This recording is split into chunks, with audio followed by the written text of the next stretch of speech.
everyone, welcome to another video. And today I wanted to kind of make a broad view video just about the games, just about the game industry in general, because we've had some really hard and heavy hitting news in the last week with, more layoffs between various different companies, but Microsoft, and now it looks like Square Enix as well is going to be suffering some more layoffs.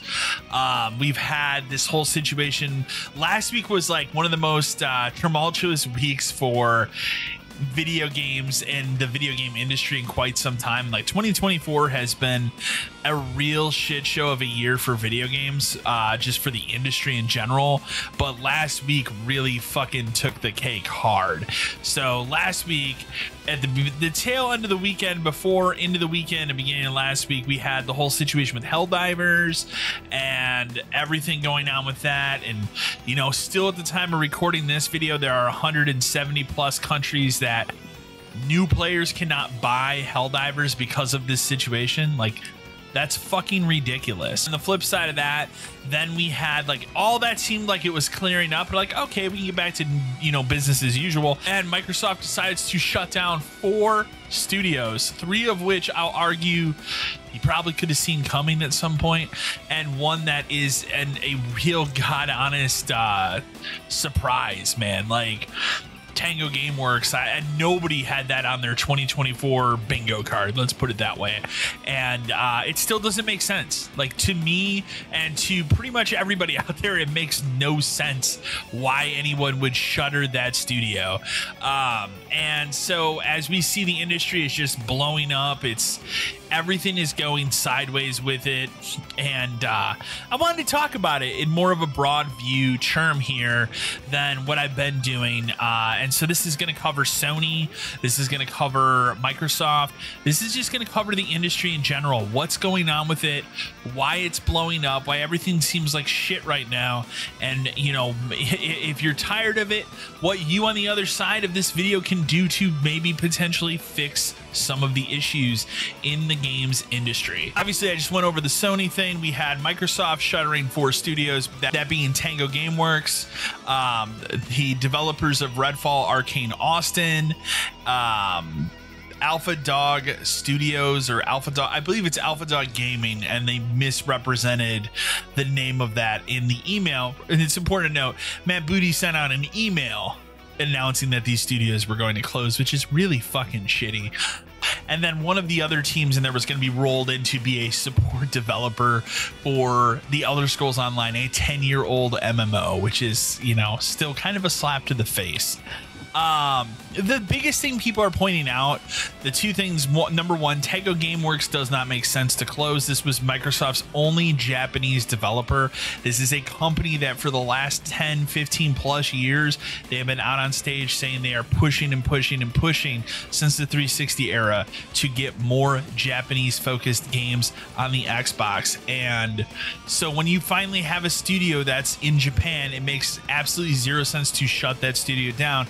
And again, the studio that produced your best reviewed game of last year. I'm not going to say best selling because it wasn't, clearly, but best reviewed game of last year being Hi-Fi Rush. It makes 0 sense to shutter the studio. Like, I don't have an answer for it. Most people in the gaming world don't have an answer for why that studio closed, and it's fucking insane. The Arcane Austin is not really a surprise, although the surprise here is the double speak now, which, people have been pointing out for a little while that Phil Spencer talks out of both sides of his mouth, but this is one of the biggest examples. A year ago he was on Kind of Funny right after the disastrous launch of Redfall, saying, basically, and I'm paraphrasing here, but saying that they would not shutter a studio, they would not shutter that studio for the failure of Redfall, and they want to, nurture an environment where creativity is possible. Flash forward to a year later, hey, we're just fucking closing that shit down. Sorry, it's over. So he just looks like a fucking liar at this point. I think Phil Spencer has a lot to answer for right now, and for Microsoft camp, he needs to go up to Satya or whoever and higher up that is the person probably making some of these ass backwards decisions. I don't think it's Phil Spencer. I don't think it's Matt Booty, and I don't think it's Sarah Bond. I think it's people higher than them looking at this division going, okay, we own Activision and Blizzard right now. it doesn't make sense for us to make all this shit exclusive. We want to make as much money as possible. They had the bean counter sit and count everything up. They gave them the numbers. They ran all the numbers and said, why are we operating the Xbox division the current way we are? We're losing money. Let's just put everything everywhere. And that's what you're seeing. You're seeing everything being put everywhere right now. So, and it's only going to continue, right? Like it's only going to continue. We saw the test in these 4 games: Grounded, Pentiment, Hi-Fi Rush, and Sea of Thieves. All were extremely successful on the other platforms that they launched on. What does that mean? You're going to see more of these games. Up until a week ago, before these studio closures, I would have told you, like, hey man, I don't think you're ever going to see Halo on PS5. I don't think you're going to see Gears of War or Forza Horizon on PS5.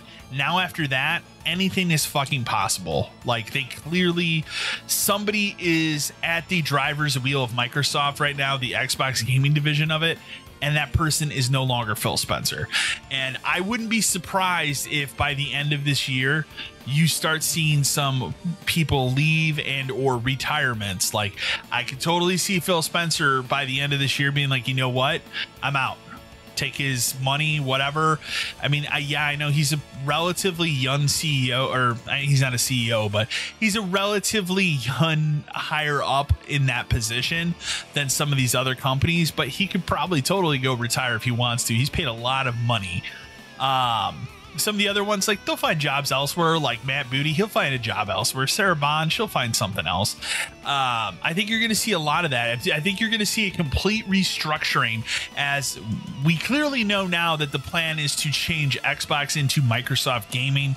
We talked about it on Podcast 572 a couple weeks ago, and that's clearly the case right now. We've seen some internal scuttle going around, some of these news articles, you know, anonymously being reported that, hey, it's going to become Microsoft Gaming. And I think with that corporate restructure of such a popular division, such a big division as Xbox is, I think you're going to see a complete restructuring, and a lot of people are going to leave over this. Because again, it's not the Xbox that it was, and they're trying to change it into something else. They're trying to take this existing way and going, well, that didn't work for us, so we're going to move it and transition it to this instead. And we'll see if that works for them. I mean, clearly it's working selling games on other platforms. They're not going to just do that as a one-off. When that's sold, they're going to continue it. And we also know that Game Pass is stagnant. Game Pass is just not doing it in the way that it was originally pitched. And we knew there was going to be a ceiling for this service, and we've hit the ceiling. And I think that has a lot to do with why you're seeing Microsoft kind of come in and aggressively take over the Xbox division and roll it into Microsoft Gaming, which is clearly what they're going to do. But I don't want to be all doom and gloom on Microsoft. I mean, there's still some things here. You know, today it was even pretty much confirmed we're going to see a new Doom at E3, which are at their showcase, you know, quote unquote E3 in June. That's cool. I fucking love Doom, and I loved Doom and Doom Eternal. I cannot wait for this. They'll have some tricks up their sleeve. I think you're going to see Gears 6. I think and it's been rumored for a long time, but if this Gears collection exists in any form, this is the time you see it, and it comes out this fall, because there's no fucking way Gears 6 is coming out this fall. That's a while from now.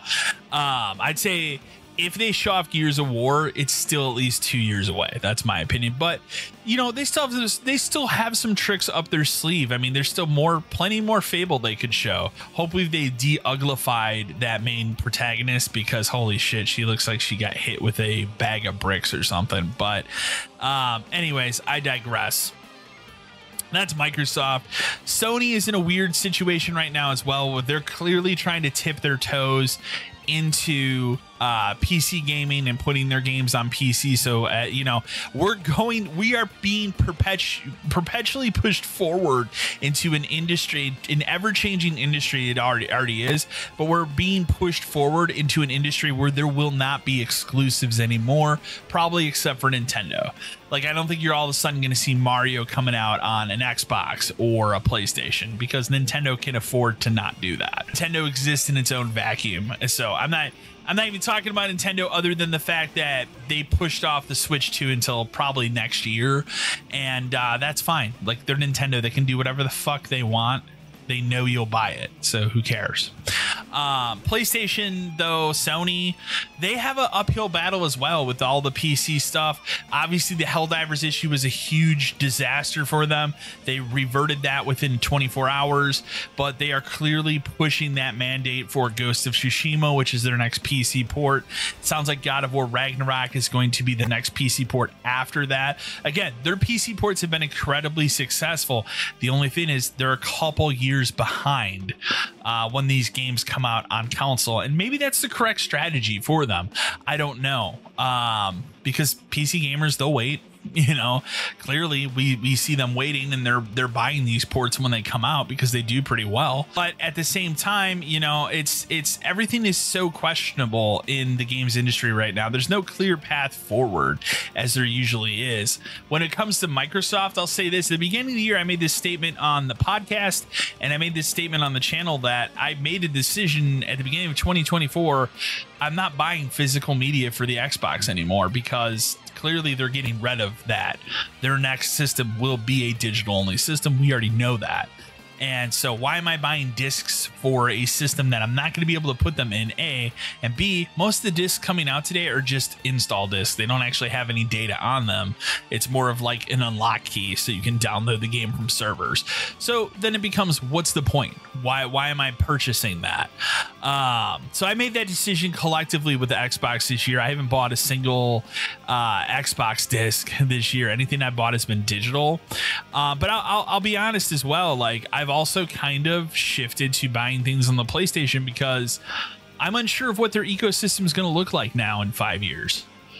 Am I still going to be able to play the games I want to in an Xbox ecosystem, or when Microsoft Gaming takes over, is that just going to become some other entirely different thing? I don't know. So a lot of games recently I've just been like, I'm just playing on PS5.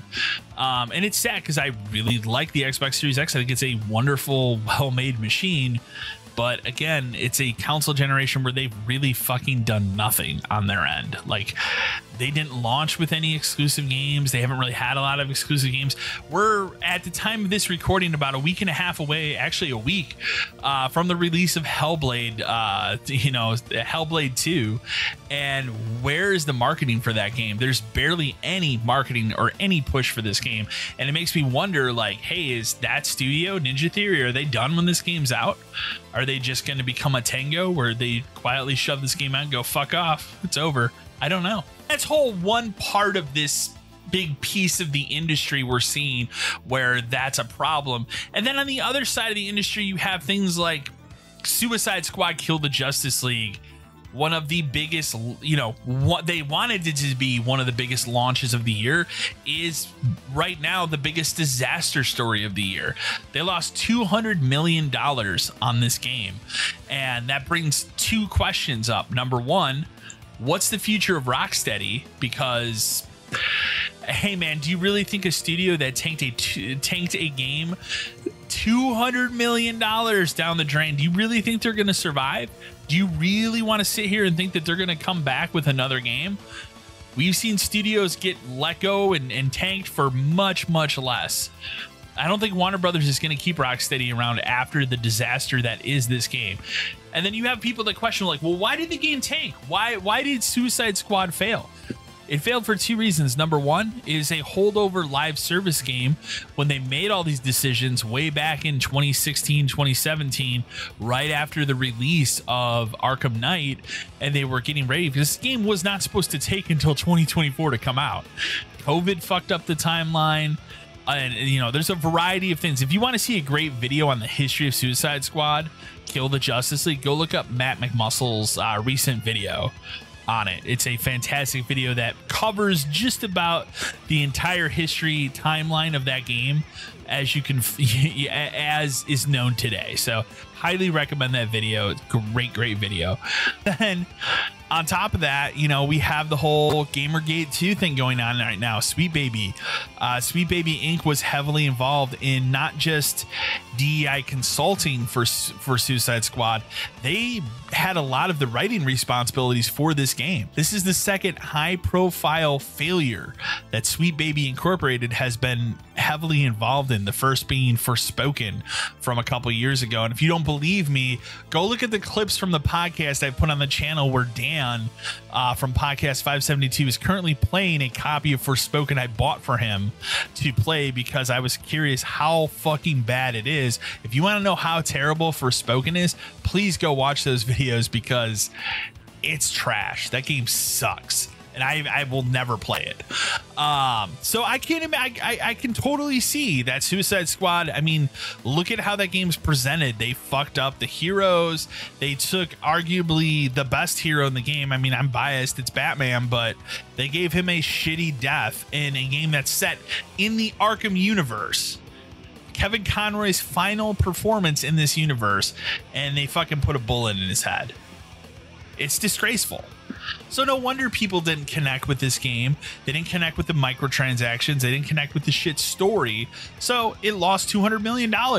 No fucking surprise there. And now I get to the point of the video that I want to make. Do you want to know how you can stop this bullshit from happening? You want to reset AAA games in the industry right now? It's really, really simple. I'm going to tell you exactly. Stop buying games day one. Don't do it anymore. Fuck it. I mean, if it's a game you really, really have to play day one, I'm talking like it's a known quantity. Like, for example, I'll give you an example. For me, Final Fantasy Rebirth, I wanted to play that day one. I knew I was going to get that day one and I was going to crush through the game. Understandable. But some of these other games, like if you don't need to have it day one, I encourage you to wait. Because if you wait 2-3 weeks, a month, that game's probably going to be half the price that it is day one. Secondly, if you were to just completely stop buying AAA games and either invest in the backlog of games that most of us already have, or focus on indie games, which a lot of times are 10 times better than the shit being shoveled out in AAA right now, just for a year, you would send the message with your wallet. Hey, I'm tired of this shit. I'm tired of seeing microtransactions. I'm tired of seeing stuff like Sweet Baby infect games and ruin them with terrible fucking writing, among other things. And if you did this, if you actually do this, you're going to see these companies, these CEOs, these bigwigs up there that make all the decisions with money. They will throw all of this shit out the window if something isn't making money. I guarantee you. They will throw everything out the window and they will change and 180 so hard and so fucking fast if they stop making money. All it takes is a little bit of courage and a little bit of restraint. And I think if you really want to see a change, just do that, man. Anyways, I'd love to know in the comments below what you think about this entire situation. Is the industry on fire as much as I believe it is, and most of us do? We'll be talking about this on the next episode of Podcast 572. We'll be going into it much deeper than I do here. Let me know in the comments below. Obviously, keep it civil, and remember, as always, to like, share, and subscribe. Until next time.